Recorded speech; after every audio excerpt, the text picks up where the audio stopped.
A very good evening to all of you. This is Business Today, your weekly business roundup brought to you exclusively on Channel I. The secret of change is focusing all your energy on not fighting the old, but on finding the new. So stop fighting the old and embrace the new so that you could have control in playing your own game and building your own success story. So with that, we are ready to start our show for tonight, and let's move on to Business Personality segment.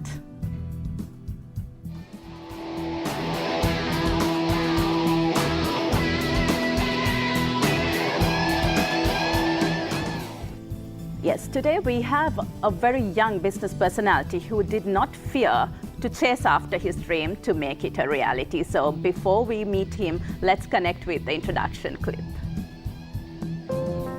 Ruwintu P.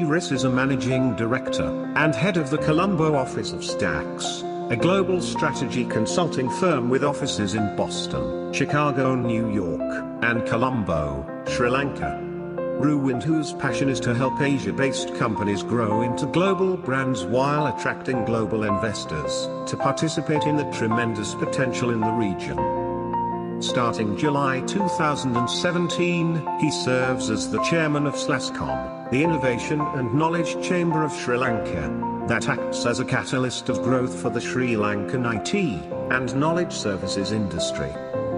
Ruwintu is also a founding board member of the Lankan Angel Network, Sri Lanka's first alliance of angel investors. He was recognized for his leadership in enabling Sri Lanka's startup ecosystem in Echelon magazine's 40 Under 40, leading young people who were 2014's most important risk takers, job creators and rule breakers.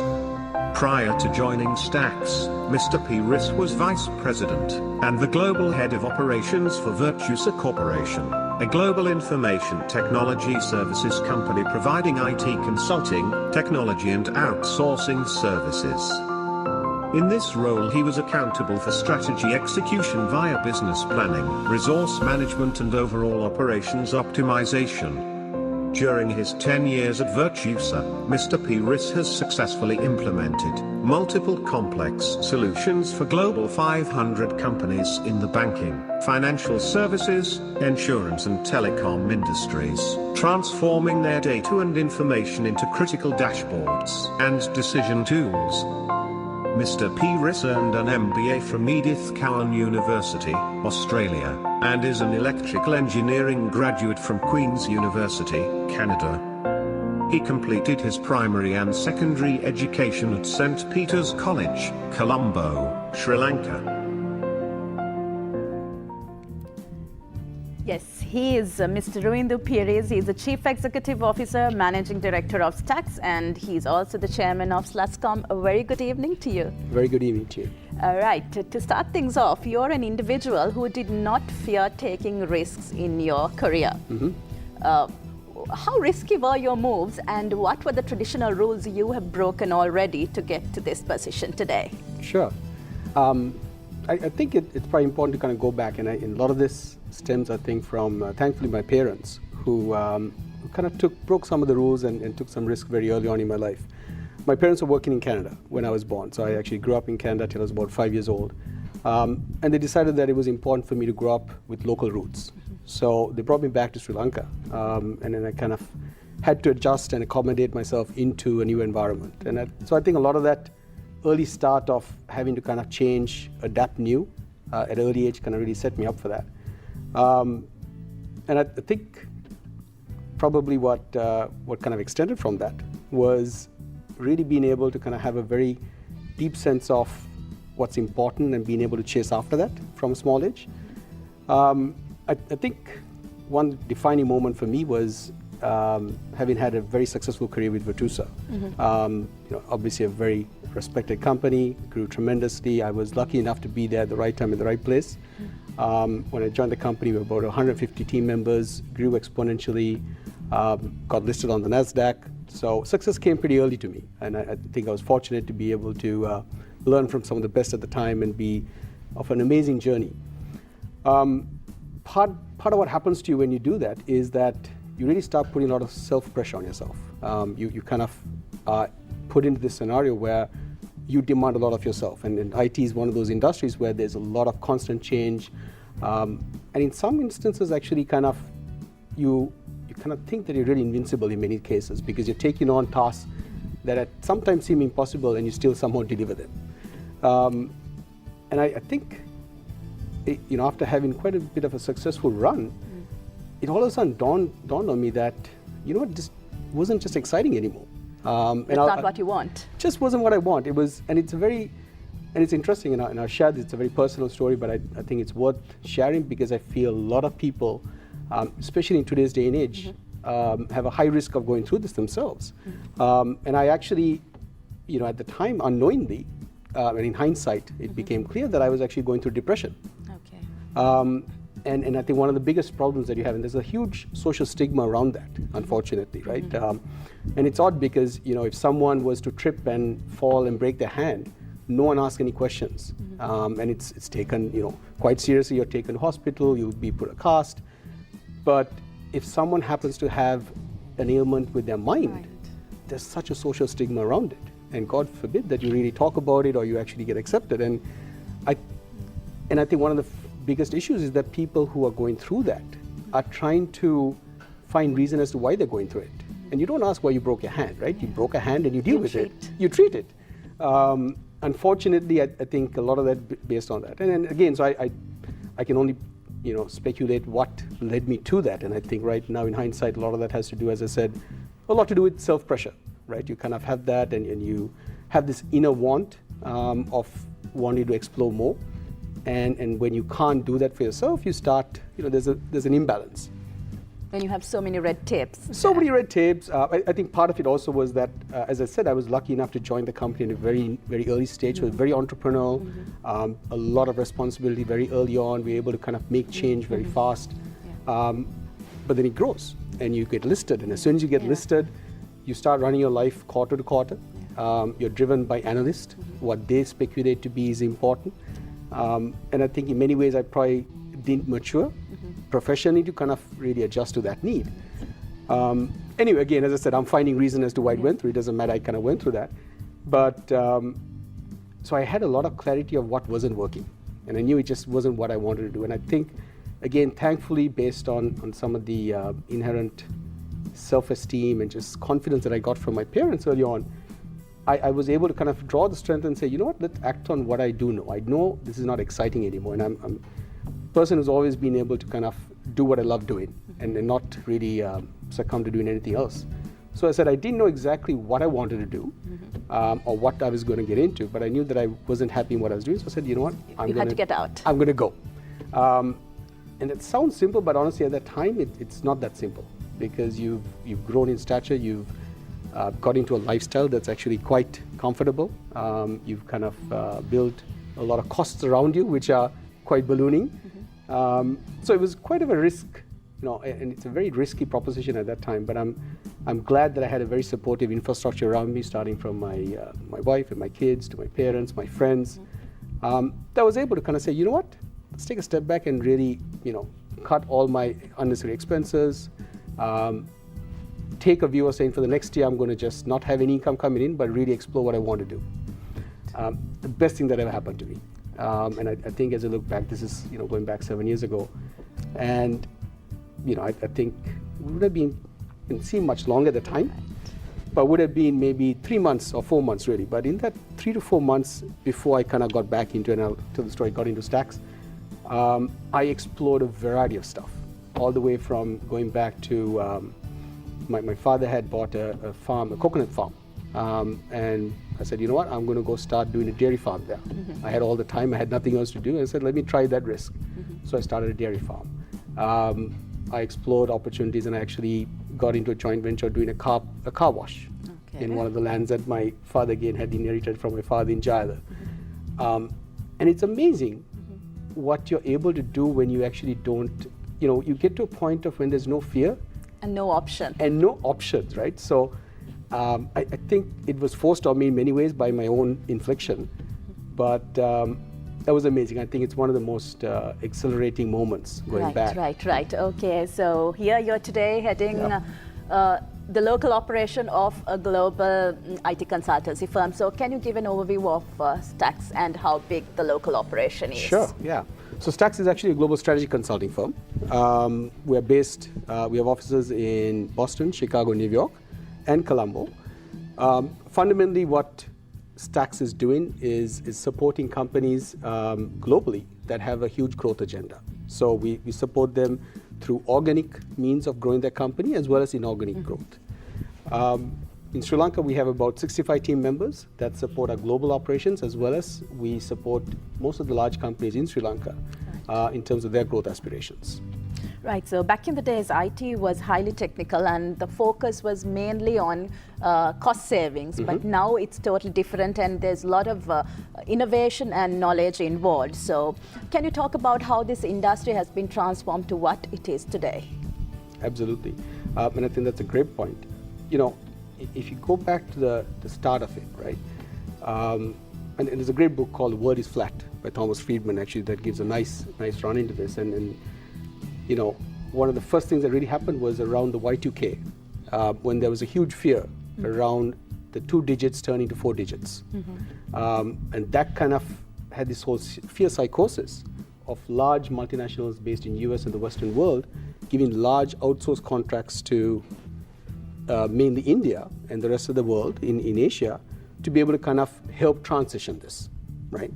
And at that point in time, a lot of that was driven by the fact that it was a lot more cheaper to do that from this part of the world. You know, you take from that point onwards to fast track to where we are today, it's completely transformed from a cost arbitrage, what it used to be, to now that not necessarily being a differentiator anymore. It's all about value arbitrage. So are you able to actually, beyond just, you know, cost is a given right now, and there's a lot of people who are competing on cost. But really the ask on the industry right now is how innovative are you? Are you able to really create strong partner relationships with your clients?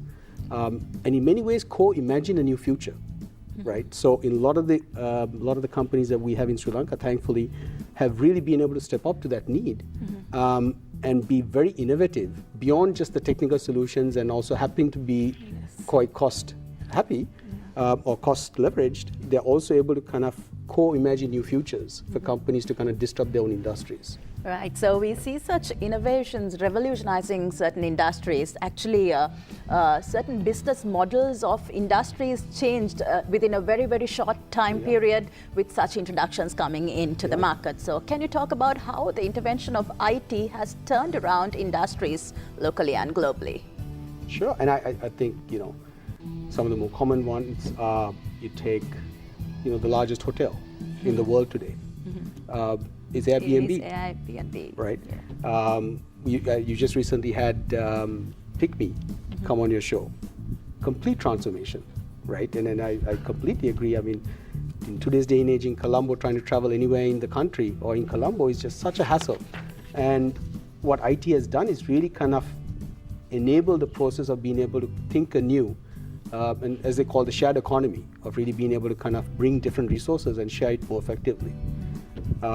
So I think, you know, what IT has done is, and this is a very interesting point, I think, is if you really analyze what's happened over the last while, and we are, so the analogy, I guess, is if you think of, if you happen to be living at the time when electricity was invented, right, and then, you know, all of a sudden electricity is invented, the light bulb's working, you don't fully comprehend or understand how impactful that's going to be.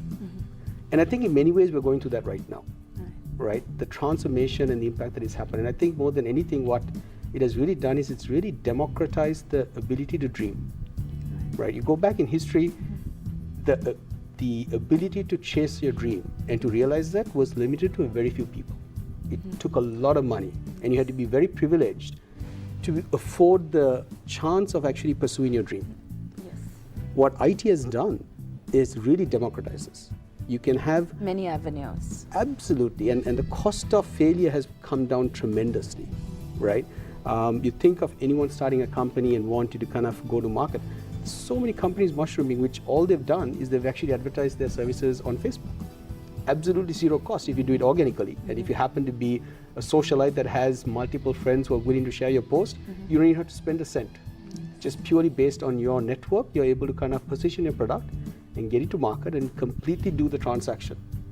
You know, and we take this for granted right now, right? Because we're in the mix of it. You're in the middle of the vortex and you don't see it. But if you just go back even 5-7 years ago, that wasn't the case. It took so much more to be able to kind of say, I'm going to start a company.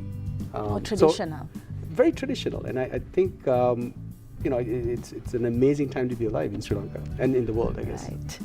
And you're the chairman of SLASCOM, Sri Lanka Association of Software and Services Companies. What is the role of SLASCOM and how do you hope to support the industry through this organization? Right. Yeah, SLASCOM is, we've actually just shifted our focus as well, and you know, from the IT BPM chamber, we've actually now renamed ourselves to be the Knowledge and Innovation Chamber, because the mandate, I think, is much larger, and there's a much larger reach that we can do. So to give you a bit of the specific industry itself, we kind of, within our membership, account for about 180 members. We estimate that Sri Lanka has probably about 300, 350 companies engaged overall in IT and IT-related innovations. What that has accounted to the economy is about a $1.2 billion worth of foreign direct imports coming into the country, or rather exports that have resulted in foreign income coming to the country. The potential of this industry is to get way beyond 5 billion in the next 5 years, right? And then I think one of the key distinction of this industry is, compared to most of the others, is about 95% of the money brought in actually remains in the country. And let me explain that, because there's a very fine point that a lot of people don't understand the magnitude of this. Is if you take, whether it be you know, garments right now, there's a huge amount of money coming in, but there's a large amount of money that also goes out in context of imports to be able to service this. Whereas within the knowledge industry, all of that is within your brains, and it's all within the country.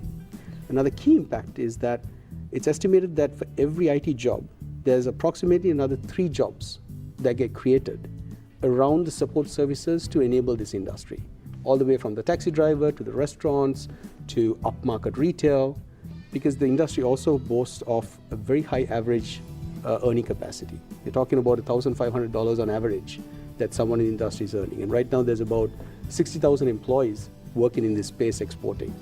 So the role of SLASCOM really is to kind of represent this group and kind of work with the government, work with the stakeholders, really to create an environment that enables for rapid growth. And hopefully for the country, I think, beyond just the industry, across all sectors. So whether it be agriculture, whether it be apparels, whether it be about tea, to really be able to infuse, as we just discussed earlier, IT is really an enabler, not necessarily a, you know, it's like those days there was a head of electricity, right? You don't ever think about having a head of electricity, it's a given. And that's fast what IT is becoming. So the role of SLASCOM is also to be able to kind of really help take the power of information technology and let that kind of seep through all the avenues, and I think really address 2 of the key problems that the country has right now around efficiency and productivity. Right, so as you just mentioned, there's huge potential in this industry, but do you think we have enough human capital to cater to the demand? You know, that's a great point, and simple answer is no, we don't. And I think I'll ask, sorry? And why? Well, we're not creating enough graduates, right? I think right now we estimate that we need to probably triple our capacity to be able to achieve the goals and the potential that we can. Now, that being said, I think this industry in general is a supply constrained industry globally.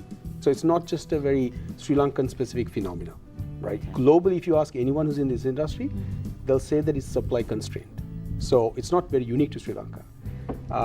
I think it also poses a huge opportunity in the fact that, and this is significant for us, if you take the last 15 to 20 years, on account of not actually having as many resources, we were forced to really focus on IT projects that were much higher in value, because you weren't able to go and compete with countries like India and take in large 5,000, 10,000 person outsourced deals, which the price point is much lower.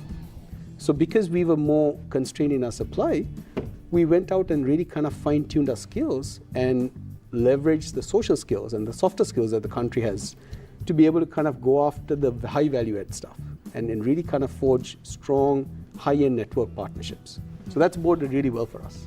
Okay, so you just mentioned that we do not have enough skilled resources, but at the same time, developing skills should happen through childhood and through primary education. So what are the gaps you find in this system, in our current education system, which we need to fill to address this issue?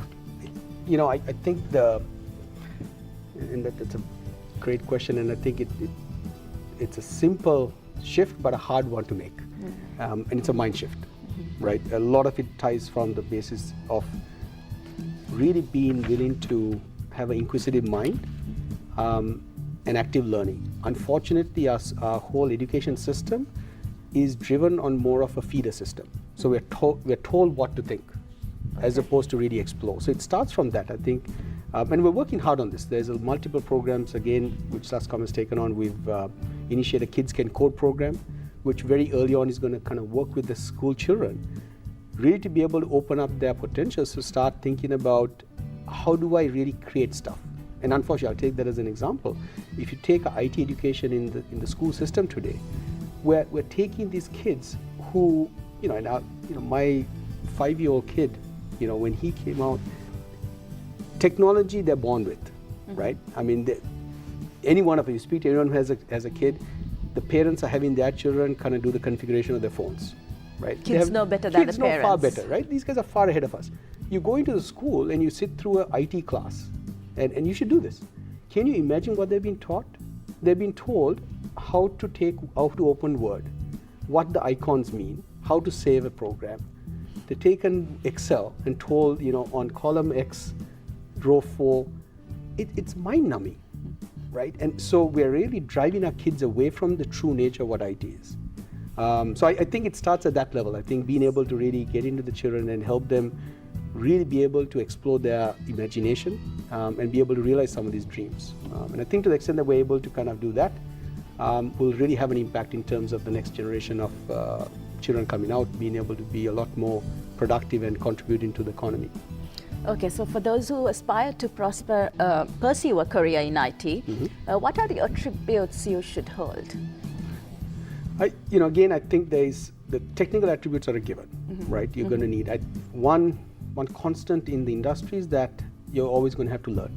The shelf life of whatever you know is very limited, right? You're guaranteed that whatever technology that you're very competent and comfortable with is going to be out of style, or it's going to get adjusted within an 18-month to 20-month period. So that ability to really reinvent yourself, be able to be critical thinkers, being able to constantly learn, and I guess fundamentally deal in ambiguity and deal with change is just a prerequisite, I think, to be thriving in this industry. Okay, also artificial intelligence is getting enormous attention these days, and it basically reads your mind. How is this possible, and how advanced is artificial intelligence in the global arena? Sure. It's a space that's fast progressing, right? There's multiple initiatives happening, and it's hard to keep up with. I think it's and there's two schools of thoughts on this, and I think everyone's probably agreeing that it's something that's going to completely transform the whole world. And rightfully so, there's quite a bit of fears around this as well, right? And I think, to give you a few examples of where this is manifesting, and it's happening even in Sri Lanka right now, right? Just recently, hot off the news was a company called ODOC, which is trying to really kind of automate and take patients and doctors online and really help you kind of. So essentially, it's about e-channeling, but being able to actually do the consultation on mobile. And the potentials of this as they kind of transform and grow this is to be able to actually now use artificial intelligence to be able to look at how to do predictive kind of therapy and being able to look at recommendations that the doctors might make based on the symptoms, right? So you take autonomous cars, you take a whole variety of different things that are happening right now are all predicated on developments in AI. Now the downsides of it, and I think something that I personally am very concerned about is if you think about what you and I go through right now, and whether it be your Facebook feed, whether it be about your searches on Google, we're all being AI'd. Exactly. Right? Exactly. So all of a sudden, there's everyone who's kind of tracking every likes and dislikes and my moves and trying to predict who I think I am right, or who they perceive me to be, and creating self-fulfilling prophecies.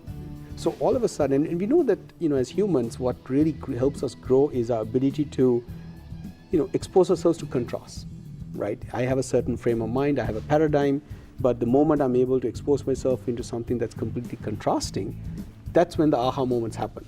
Now, unfortunately, from a monetizing perspective, what all these companies have done is they're trying to kind of understand what your likes and dislikes are and be able to profile you, and then keep feeding up things to you that they think you want to hear. Okay. Which I think is one of the biggest fears we have, is because now we're going to create societies that are only one-tracked. And you see this if you take even the Trump election. Right. A lot of what the people are saying that really happened was that it didn't allow for a more natural conversation to happen. It really polarized people to think in one way. Right. If you talk about competition, there is severe competition coming from the region as well as out of the region, basically across the world. So, what do you think is the key competitive advantage of Sri Lanka in order to face competition in the global market? Yeah, I think our key competition is really around our human resources. It really has to do a lot with, I believe, the adaptability. The fact that we have a group of people, and I'll give you a kind of an example of this. You take any Sri Lankan that who's left the country, in their own, whichever the sphere is, they've done amazingly well. They've adapted, they've really taken on the form of whichever place it is, right? Think of anyone who's gone to New York. Within 2 weeks, they'll actually start imitating a New York accent. Now, we sometimes laugh at that, but actually that skill, this notion of being able to be adaptable and be able to work and build very close, trusted relationships is something that really, I think, stands out. And you can see this even from a tourism perspective. When people come into the country, hands down, people will talk and tell you about how hospitable, how friendly, how naturally inviting we are, right? And I say this because, this is something that's actually harder to emulate. Right. Technical skills, the harder skills, and with things like AI and automation, are going to be harder to compete with. But things that are of more softer in nature, which I think we're blessed with as a nation, I think are going to be the ones that we should start really embracing and try to kind of take advantage of. Right. So it was a very inspiring conversation we had with you. Thank you very much for being with us. Thank you very much. It's been great being here. Right. With that, we will move on to a short commercial break and we will be back with you soon. Stick around.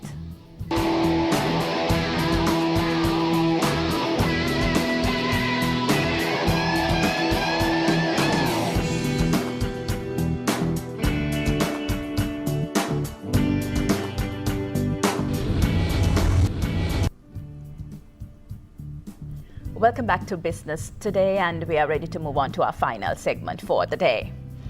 Every decision you make in a corporate organization carries risk, and this risk factor not managed properly could lead to many negative repercussions. So today we hope to talk about this vast area which has gained a lot of attention during the recent past. And we have a risk specialist joining us, and he is Mr. Lalit Fernando, a veteran banker, a risk specialist, and he also serves as a director of Sanasa Development Bank. A very good evening to you. Thank you. Very good evening to you. Right. So risk is a word that we all deal with in our day-to-day lives.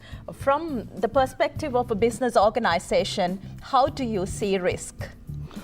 Well, any business also, before starting off the business, would have done some kind of a analysis. What kind of a opportunity do they have going forward? As they move along, they will also be coming through certain obstacles. So identifying those obstacles, avoiding the downside, is actually understanding the business risk of any organization. It may be due to environmental issues, maybe due to, say, political issues, maybe economic. So when you really look at any business, they should identify their risks and then take precautions and action steps to ensure that they are able to clear them as they move along. Right, so there's credit risk, market risk, operational risk, and various types of risks. So how do you differentiate them? Well, the three main risks are credit, market, and operational. There are other risks as well. Credit risk is actually the loss that any business organization, particularly a financial organization, will be faced with if their customers fail to honor their debt obligations. And then that again may be due to various issues, but it could also be, which is unfortunate, maybe it's a willful defaulter. The various reasons you can identify, maybe the person has even siphoned off part of their funds. He may actually have failed in his business, which is a bit unfortunate. That's where the problem is, where the risk officers and the bank, before offering those credit facilities, should have seen to it that the customer has got the real ability to repay whatever loan. Moving on to market risk. Market risk is actually the risk associated with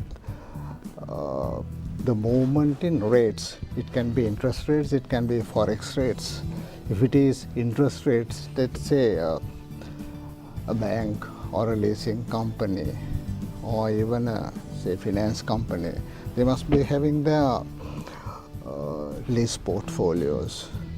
Now what they actually do is they lend customer deposits that they take against those leases. Now leases are on a fixed period, something like 4 or 5, might even be slightly high or might even be slightly lower.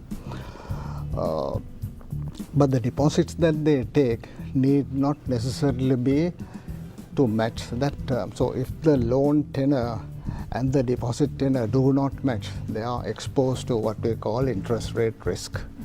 And that arises, and that is one of the market risk aspects that one should be looking at.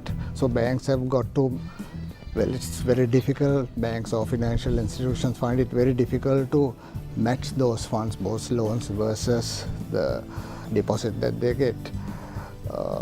When it comes to FX risks, that is foreign exchange, that again is due to movement of foreign exchange rates in the market, which maybe a bank that is having an exposure to foreign exchange did not realize that there was going to be this, say, a devaluation of the rupee, or it might even appreciate, and then to that extent there's a loss that the bank will be faced with.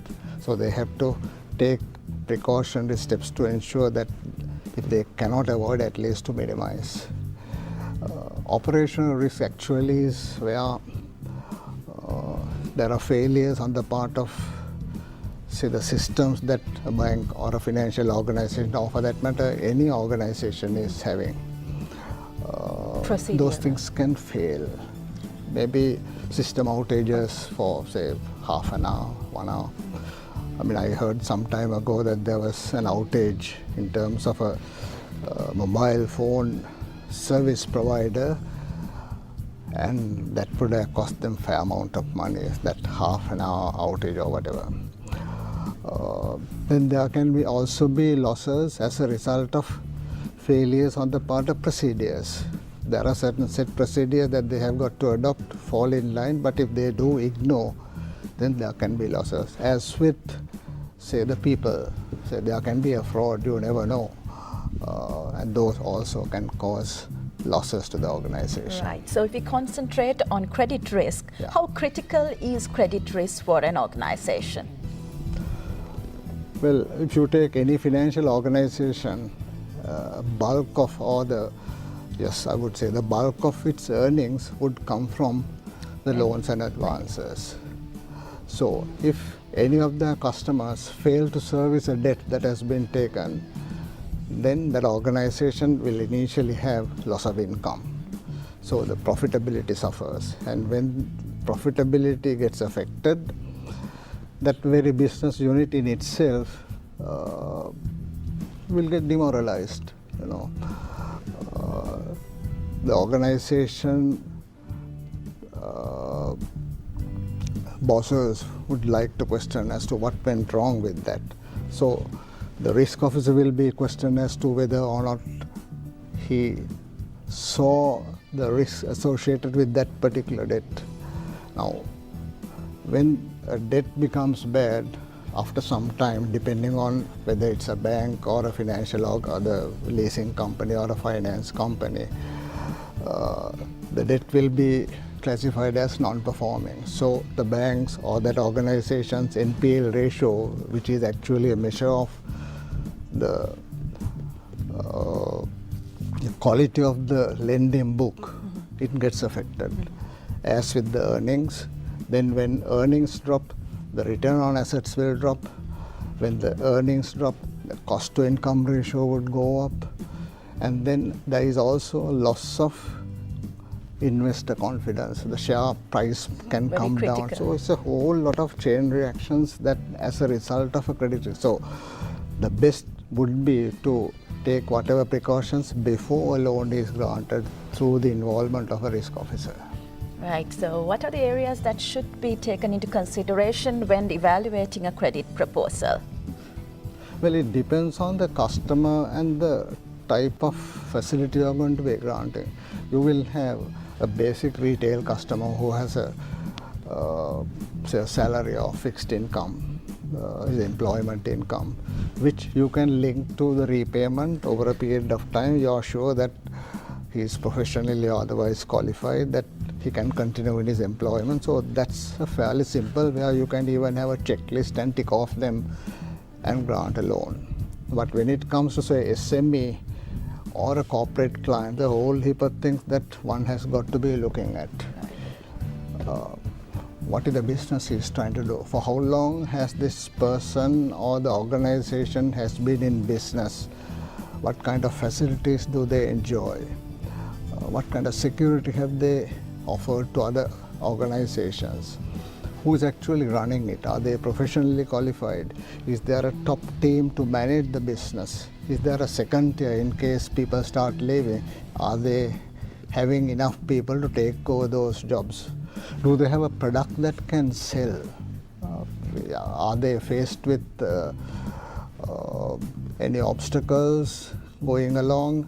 Are there any big entry barrier for somebody else to come in and create competition for them? So a whole heap of things you got to be looking at. And of course, before granting any credit facility, you also need to have some understanding about how their financials look like, how much of capital has been put in. For the slightest thing, will this customer be seeking bank's assistance, or whether they have funds of their own which they can pump in anytime they require. So the other important thing about granting a credit facility is that one customer may entirely differ from another customer, even if they happen to be in the same industry. Right. So you can't possibly have for a high-level facility a checklist kind of a thing where you can tick off against certain items and either score the customer and grant facility. That is out of the question for a SME. Maybe to some extent you can handle an SME in that manner, say a very small facility like say 5 or 10 million rupees, but anything beyond that, when it comes to corporate lending, you would definitely have to be looking at the customer's cash flows, the balance sheet, the profit and loss, and the cash It is flows. quite a vast area, It's a vast and we can continue this conversation for many some time, hours, yes. but unfortunately we got to wind up. Thank you very much for being with us today and for sharing your thoughts. It was indeed lovely having you. Thank you very much. Right, with that, we got to wind up for today, and thank you for being with us. We will see you next week, same time on Channel I. Have a pleasant week. Good night.